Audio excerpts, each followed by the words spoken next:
அரிசி உருளைக்கிழங்கு போண்டா செஞ்சுக்கலாம். ஒரு கப் பச்சரிசியை எடுத்து ஒரு அரை மணி நேரம் ஊற வச்சு மிக்ஸி ஜாரில் போட்டு அரைச்சிக்கலாம். ஒரு பெரிய சைஸ் உருளைக்கிழங்கு எடுத்து நல்லா குழைய வேக வச்சு எடுத்து வச்சுக்கலாம். தோல் உரிச்சிட்டு இதை ஸ்மேஷரில் போட்டு ஸ்மாஷ் பண்ணிக்கலாம். இல்லைன்னா நான் மிக்ஸி ஜாரில் மாவோடையே சேர்த்து போட்டு அரைச்சிட போகிறேன். ஆறின உடனே தோல் உரிச்சிடுங்க. தோல் உரிச்சதை இப்போ நான் மிக்ஸி ஜாரில் போட்டுற போகிறேன். இதை பேஸ்ட்டாக நல்லா அரைச்சிட்டு வந்துடலாம். இதுக்கு கூட இப்போ ஊற வச்ச அரிசியையும் அதுலேயே போட்டுருங்க.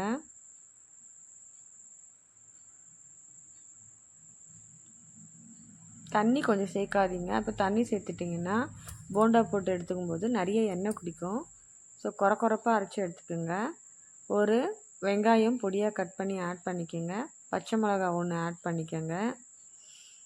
மாவுக்கு தேவையான உப்பு, கருவேப்பிலை, ஒரு 1/4 ஸ்பூன் சீரகம்,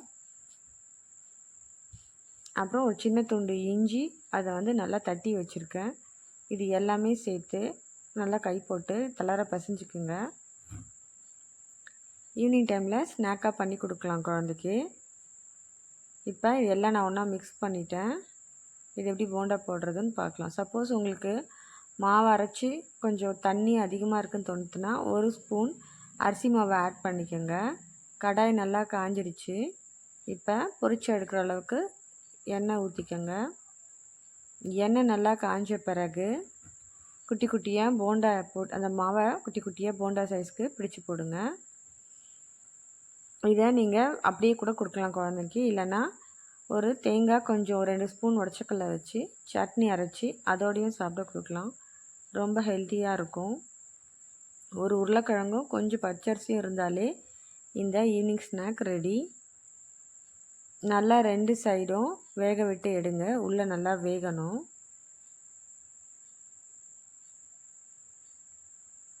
இப்போ நல்லா செவந்துருச்சு.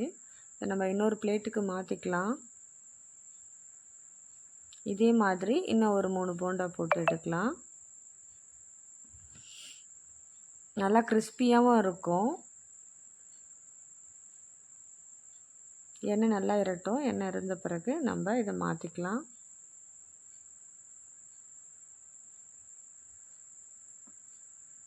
இதே மாதிரி இன்னும் ஒரு செட்டு போடலாம்.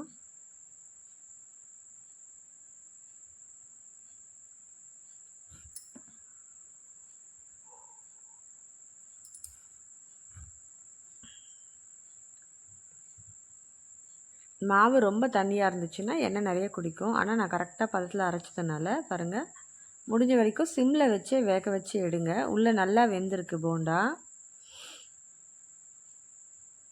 குழந்தைங்களுக்கு தித்திப்பு சுவை வேணும்னா நீங்கள் டொமேட்டோ கெச்சப்போட கூட கொடுக்கலாம்.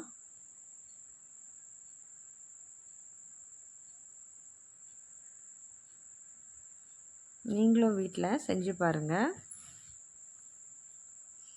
சூப்பரான ஈவினிங் ஸ்நாக் ரெடி.